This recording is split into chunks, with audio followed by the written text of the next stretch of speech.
Doggy!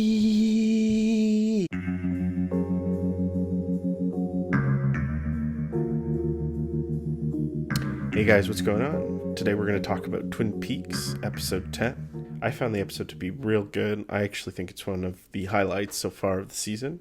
And let's start right off the bat with Dougie and Janie. Janie finally takes Dougie to the doctor. The doctor gives him a physical. His blood pressure is normal. He's lost a whole amount of weight. Meanwhile, Janie's creeping him out, giving him the look, realizing that he's got some muscles, and she starts getting hot for him. That then segues to what's one of the funniest sex scenes in the world. Coop is just laying there, or Dougie is just laying there with the biggest smile on his face like this. While she's on him and yelling out his name repeatedly. Poor Jim Bob wakes up as she releases the last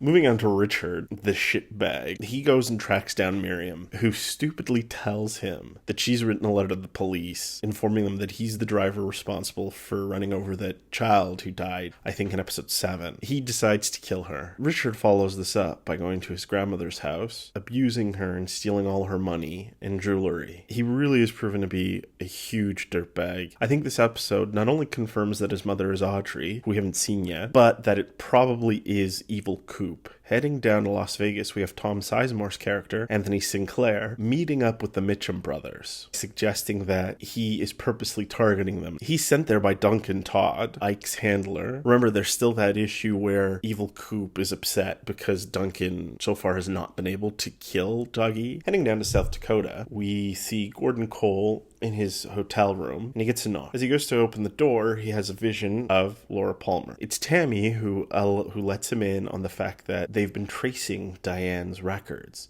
and they see that she not only received that text, but had sent out other ominous texts. So it does look like Diane is working with evil Coop. That's definitely an interesting storyline. I really do hope that they continue with that. I mean, there was always a presence about her. Every time that Cooper made a recording to her, that felt like there was some sort of relationship there. In another real standout scene, we see that Hawk and the log lady have a conversation where she really highlights the importance of Laura. In fact, she even says that Laura is the key to this. I do have a theory about this. Maybe the show is going to bring back Laura. I have this feeling, and I could be wrong. I have a sneaky suspicion that when they get to the Black Lodge, they're going to find Laura and they're going to pull her out. And if that's the case, she'll probably be the one who will help lead them over to evil Coop. Finally, in what's one of the smaller scenes, but still really important, we see Becky being abused by her husband. Now, why is that important? The show always had this theme about violence placed on women at the hands of men. The life and death of Laura Palmer was really a symbol of that, and Lynch continues to show this. He's also showing that it's cyclical, that history repeats itself. Becky is beaten by her husband the same way her mother, Shelley, was beaten by Leo Johnson. Miriam is murdered by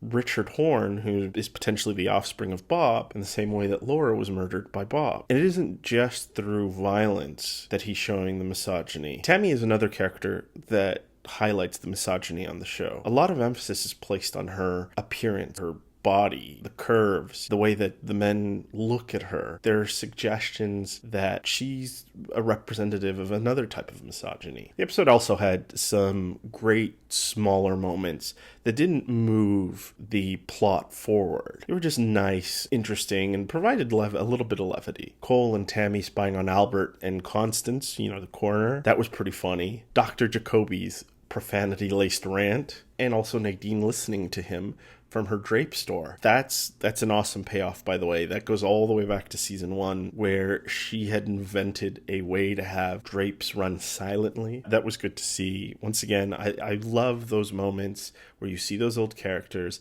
and you get some sort of payoff, or you get a real update as to where they are. Probably my favorite part of the show. Now we talk a little bit about Laura and her importance to the episode and to the show in general. She was name dropped this week by the log lady. There was the cameo of her in Gordon's vision, but that wasn't the only thing. There's a connection with Laura and these women who are being victimized. They all suffered sort of the same fate that Laura suffered throughout her life and in her death. David Lynch and Mark Frost are once again allowing us to see that she is still the core of the show, along with the town of Twin Peaks. I'm still not convinced her reference in episode 8 was important. I really did not like that whole 1950s sequence. I don't feel like we needed to know Laura is the opposite of Bob, and she was destined to be that. If anything, I think that this episode does a better job of cementing her legacy and cementing her place on this show than episode 8 did. While this episode didn't push the narrative